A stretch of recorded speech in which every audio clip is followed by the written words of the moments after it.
4, 3, 2, 1, 0.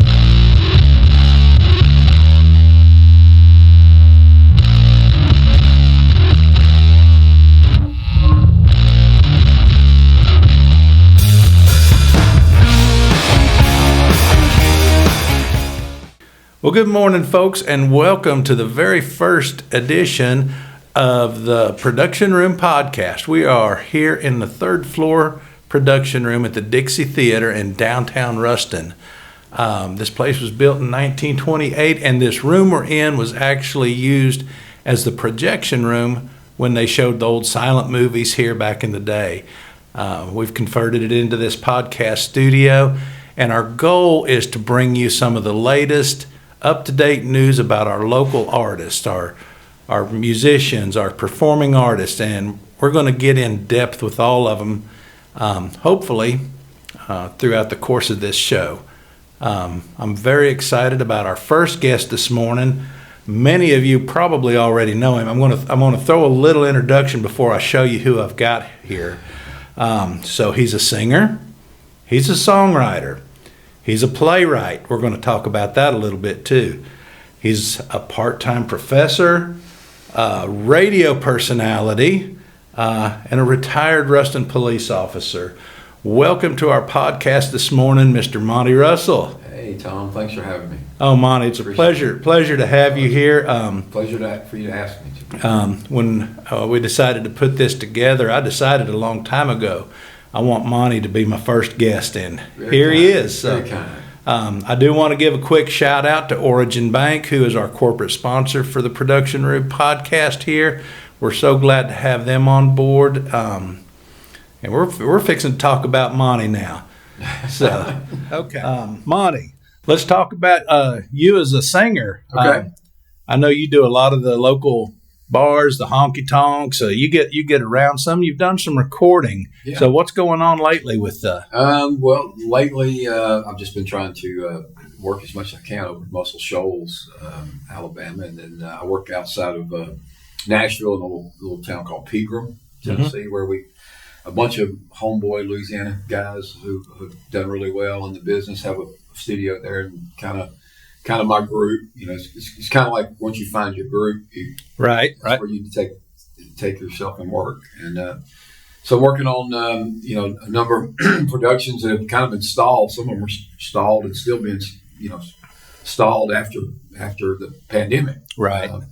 One being Trey Gotro from here in town. Mm-hmm. That was an excellent record coming out, and we started it the very week that the world shut down, and so it had to be finished in increments, and we finally got those final touches on it. Looking forward to releasing it. So other than that, playing had a oftentimes I say the Januaries are the hardest because I forget sometimes that I'm so busy in December. I forget sometimes to book January. Right. But this is probably the best January I've had. Awesome. In years. So, played some fabulous places all over the South in January, and just looking forward to a great year. Very cool. So I've known Monty for a long time. We won't go into how long. But, you were a police officer when I first met you. So tell me about this transition from law enforcement to music enforcement. Well, it was really, I played music since I was 8 years old. And the Dixie is very important in that to me because, one of the first formal places I played was for Joe Woods and the Wildwood Express. Mm-hmm. And Joe, the show back then when I was a teenager, was just fortunate to be a part of it because that show was so popular. It was running on radio on Saturday night. Right. I remember the 5th year anniversary very well, and that it was so popular that they had to have 2 shows to accommodate, all the people that wanted to attend it. So the Dixie was very important. Done a lot here, and as we were walking up the stairs, you were talking about, have you ever been up here? And we all got as teenagers got free reign. Me and Bobby Ball and Dwayne Satcher and a bunch of people. But not only was that important in that environment, but it also Joe also played out around North Louisiana. Right. So, Joe would call me and say, "Hey, I need somebody to front my band." Yeah. And so I got a lot of experience not only here in the Dixie, but with his show, but out, running around with him. Sure. But the police officer thing was really, a distraction from playing music. I bet it was. I had a job in City Hall as the floor mopper. So it was a great job. I worked for a guy named Aubrey Simmons, who was super to work for. And my job basically was to go up to the police, to the whole City Hall. And at alternate days, Monday and Wednesday, I buffed, mopped, and shined the floors in the downstairs. The other 2 days of the week, I did the upstairs. Work at your own pace kind of thing. Just make sure you get it done by the time everybody gets there in the morning. Well, the only other person in the building was a police dispatcher. Right. So I found that I was taking more and more time, with the dispatcher talking about, and then hearing all the stuff they had going on, which was kind of exciting to, I bet it was. 20-year-old. And so I also thought I was in college. It's like, here's a good job I could probably, so I applied to be a dispatcher, but no dispatcher job ever came open. And they came to me one day and said, no dispatcher jobs are open, but would you like to be a police officer? I'm like, no way. No, I don't, that's not me, And, but I tried it and liked it. Things fell in place with it. I graduated at the top of my academy, academically, and eventually spent some time also doing that in Atlanta, Georgia, which was quite an education. Mm-hmm. I bet it was. And, wound up coming back here and I spent 20 years to the minute. For the first 7-8 years of working at the police department, I didn't play much music except in church, because it was kind of frowned upon to be playing any bars or anything like that and be at the police department. But about 10 years into it, I started taking it really seriously. I had a talk with Don Hammond about it. He's like, well, as long as you don't go back to fool, it'll be all right. Right. So you managed. Yeah, I managed, and I credit him. And then that there's a period of time where I had a really successful time at the police department, being their public relations and public programs, which I love, going out and being in the community and putting on programs, or everything from being McGruff to putting on sleeves so the dog could bite me in front of in demonstrations and all that kind of stuff. I loved all that, but also playing music, but also it kind of led me into promoting music as well. So I started promoting a lot of shows and in a lot of different types of venues. Awesome. So you mentioned you got your start in music at 8 years old. Mm-hmm. I'd like to know who were your early influences? My grandfather, whose name was Leon Russell, but he is not Leon Russell of fame. Right. He played the Dixie at one point in time. And Open G with a buck knife, is that right? Yeah, Open G with a buck knife. He tuned my guitar to Open G, gave me a knife, set it in my lap, and showed me he taught me how to hear where the chords change, and how to move that knife. So I learned chording and rhythm before, which I think is awesome. I'm not a very good picking guitar player, but I'm a good rhythm guitar player because that's what he taught me first. Mm-hmm. Any other influences? Of course, I listened to all kinds of good music in the 70s. That's when the best music happened. Right. And shout out to Super Cooper down at the radio station. Yes. Super Cooper was, ruled the Ruston airwaves. Yes. At that time. And so listening to Super Cooper and all that, he was playing popular music then. But, I'm listening to Leonard Skinner, and at the same time listening to Hank Williams, and and seeing that there's a connection between all that music. But again, like a lot of us in the South, church. You went to church, and my grandfather Leon loved for us to play in church. So all my aunts and my Aunt Sudie down in Baton Rouge was a kind of a old school piano player, which he'd come up, just a family thing in a lot of church. And just, I met, when I moved over to Ruston from Union Parish, I met Bobby Ball, who played banjo. We started playing bluegrass, and it just kind of turned into snowballing to play. There was always somewhere to play. There still is always somewhere to play. So you mentioned Coop at the radio station. Yeah. Let's talk about the radio station for a minute, and in particular Monday night. What happens? What happens at the Big Z 107.5? The Roadhouse Show, which is I turned around and that's been on for 23 years. Mm-hmm. I knew it's been a long time. The radio station, I was out touring a lot in Texas, particularly, and the radio station was getting some advice from Texas radio programmers that there was a scene out there that could be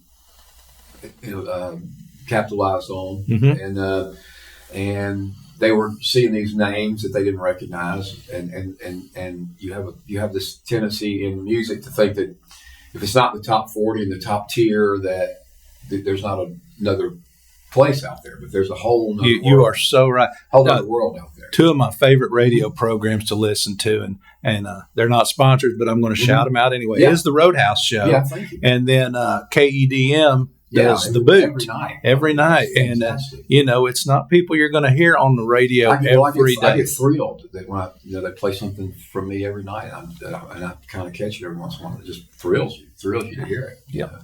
So let's talk about Big Fine Daddy. Yeah, that was a early band name that was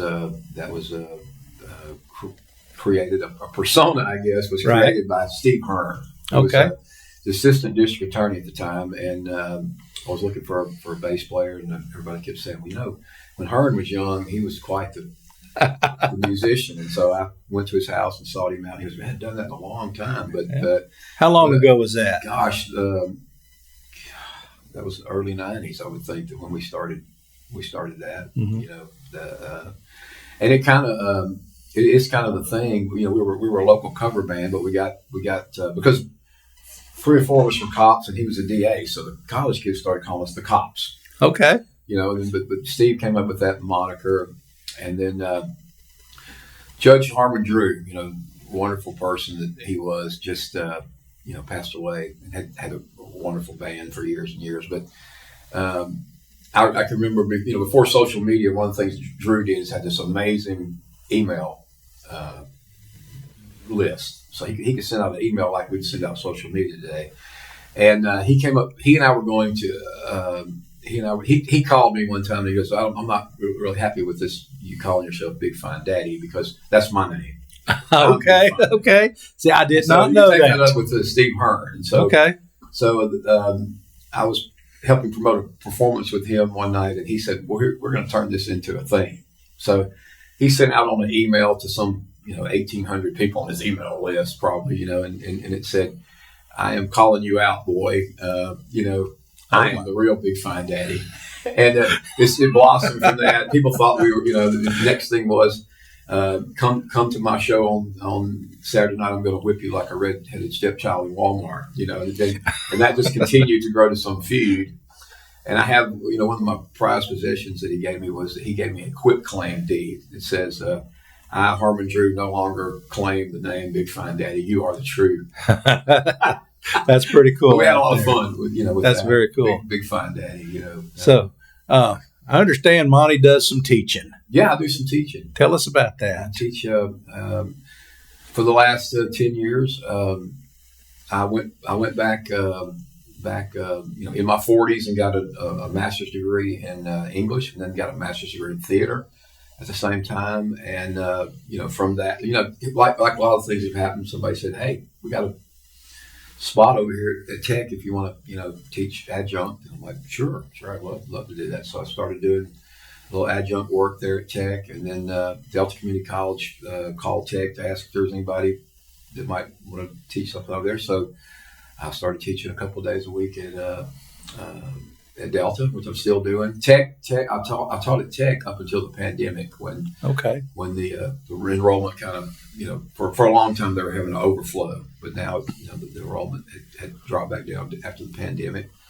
But I'm continuing to do Delta. I do it every Tuesday and Thursday, so it doesn't interfere with my real job or the podcast. Right. So a man of many varieties here. So you wrote a play. Yeah, I've written a couple plays, and that developed from taking the master's program at Louisiana Tech, and some great people over there. Sherry Skyro and Mark Wynn, all who have we are exceptionally fortunate to have people of their caliber and their experience in the national things they've done here in town. And I wrote a play, and I didn't expect it to. There were other kids that I thought were really super talented, and we had to read our plays, in this class I took, and at the end of my play, I was nervous to read mine in front of everybody, or have it read in front of everybody, but the room was in tears when it finished. Oh, wow. And, Sherry Skyro came to me and said, you know nothing about the theater except being a patron of the theater and watching theater, but you really might do well at this if you'd learn something about the theater. So I went and continued, got a master's degree. A couple things I have that have been semi in development here and there. I had a play that was that particular play which was about my grandfather's experience in World War II and a post-traumatic stress disorder that he had. That in that day you didn't, you came home and did your deal. You didn't. There was no diagnosis of PTSD. They didn't talk about it. And so a lot it's about him and his experience, in a hand-to-hand combat thing with another Japanese soldier who wound up having a picture in his pocket of a child and a wife the same age as my grandfather's, and my mother and my grandmother. Right. And it profoundly affected him. Oh, I can imagine. For a lifetime, but it was under development at Southern Rep in New Orleans. But again, the pandemic kept them from continuing as a troupe. Right. So still kind of shopping these things around. I'm still writing some every day. I wrote a play for a thesis that wound up. It's now we're working on it as a musical. Trying to turn it into a musical. Awesome. Hopefully before my death, they'll. Maybe one day we'll see a Monty Russell play here at the Dixie. Maybe I hope so. That would be awesome. I know your big thing right now is not necessarily just Monty Russell music, but you're involved with a lot of other musicians, local up and coming folks. Tell us about some of them. I had. For about, I guess since the 2008 or 2009, so thereabouts. When I realized the whole group of my friends had moved and kind of embedded themselves in a part of Nashville called Pegram, and they all had jobs playing with different artists, and they were all well known around town. The first thing I really produced and worked with was a young man named Bradley Bridges that somebody said, you ought to go watch this guy play, and so I did, and I was like kind of blown away. He was very raw, had a very raw talent, and every week he didn't know much about playing the guitar or writing, but every week he'd come back with something better. He'd go out to work and he'd come back with something better. So I contacted my friends. I said, hey, this guy deserves a recording. Let's. And these guys had also, collectively they were known in Nashville as the Levies.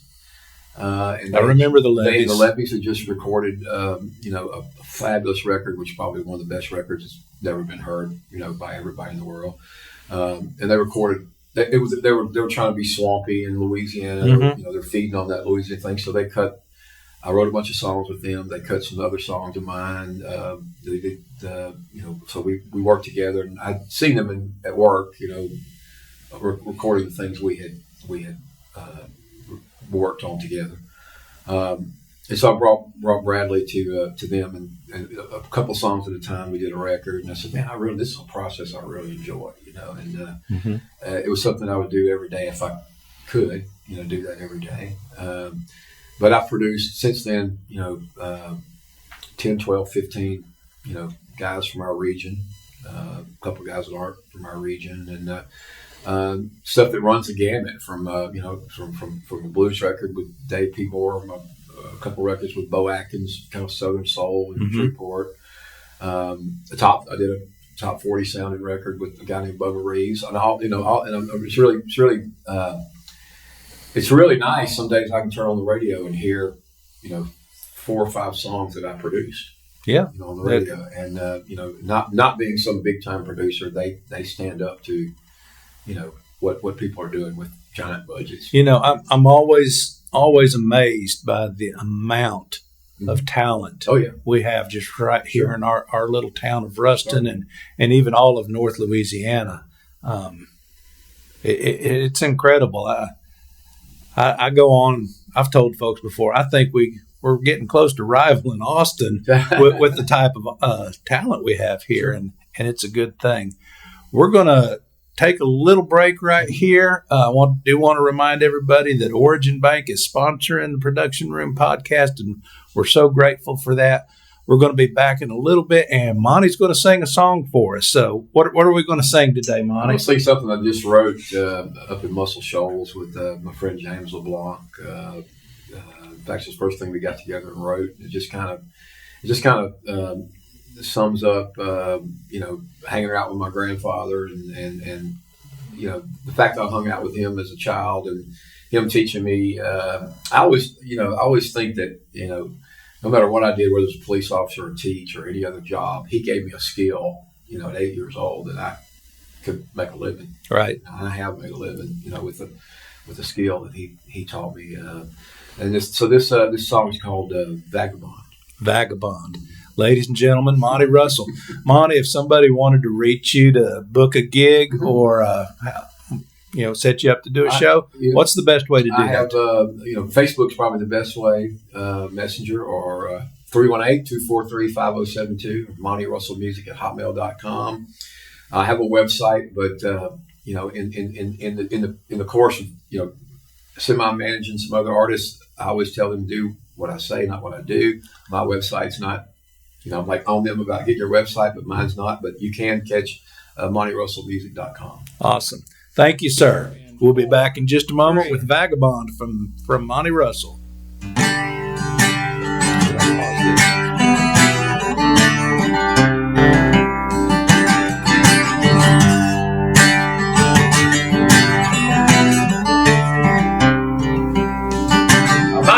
Doctor or a lawyer, heard some of the calling till my granddaddy put the Gibson in my hand.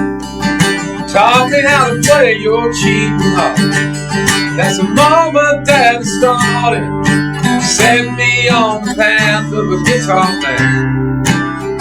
I play every dive bar dance hall, honky tonk there is around.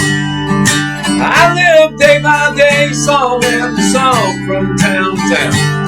I'm gonna ride my silver eagle into the great beyond. Carry on, rolling stone, vagabond. Carry on, you rolling stone, vagabond.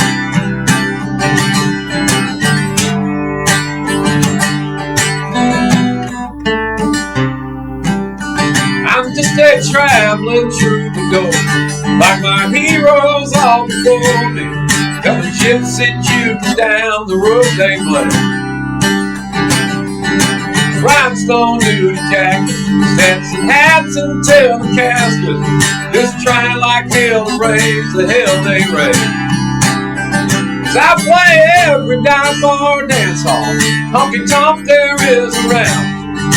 I live day by day, song after song from town to town, as I ride this silver eagle out into the great beyond. Carry on, rolling stone, vagabond. Carry on, you rolling stone, vagabond.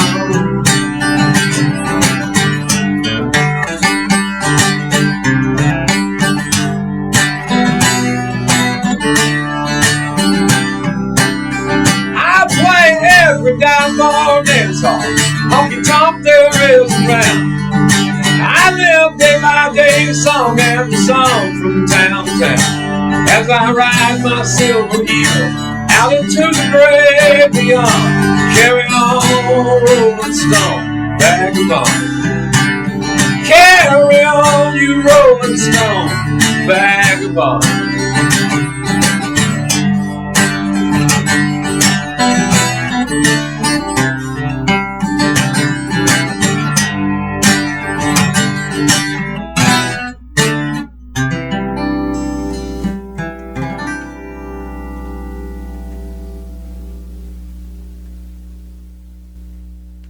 Well, there you have it, ladies and gentlemen. Monty Russell and Vagabond. What an awesome tune. We were so honored to have him here with us this morning on this show. Production Room Podcast. Share it with your friends. We're going to be on social media, on YouTube. We're going to be all over the place with this. We've got some great upcoming shows just around the corner. I do want to tell you about a few things coming up here at the Dixie. So on February 22nd through the 25th, Ruston Community Theater is going to be in-house with their production of Descendants. And I'm going to have director Tammy Alexander on the show next week. We're going to talk about all things Alexander, and we're going to talk about Ruston Community Theater, Act Up Drama Club, and of course Descendants. After that, on March 1st is Take 3. These are some fabulous musicians, 3 women, all classically trained, and their catchphrase is where Bach meets rock. So they're going to do everything from Bieber to Beethoven. I've heard them do a little Ray Charles, so it's going to be a great show. And after that, folks, if you have not taken notice of Matt Anderson, that's Andersen, Matt Anderson, multiple award-winning blues guitarist and singer from Canada. He's going to be here on March 9th. It's actually got my current favorite song. I probably listen to it 2 or 3 times a day. I encourage you, go to YouTube, look up Matt Anderson and his song Shoes. Shoes. Learn to dance with the shoes you've got on. It's an awesome tune. Monty talked a little bit about the Joe Woods Wildwood Express show. That's been going on a long time, and it's coming up again on March 8th, right here at the Dixie Theater. Tickets are on sale. You can find out more information about all of these and every Dixie event at www.dixiecenter.org. Thanks again to Origin Bank for your support, and we look forward to seeing you again at the Production Room Podcast in the 3rd floor at the Dixie Center for the Arts. Thank you for tuning in to the Production Room Podcast, coming to you from the Dixie Center in beautiful downtown Ruston, Louisiana. For questions, comments, or just to say hey, you can email us at productionroompodcast@gmail.com. The views expressed by our guests and host may not necessarily be those of the Dixie Center for the Arts. The Dixie Center for the Arts is a 501c3 nonprofit corporation whose goal is to be the heart and the home for the arts in North Louisiana. Be sure to share this episode with your friends and tune in again next time to the Production Room Podcast.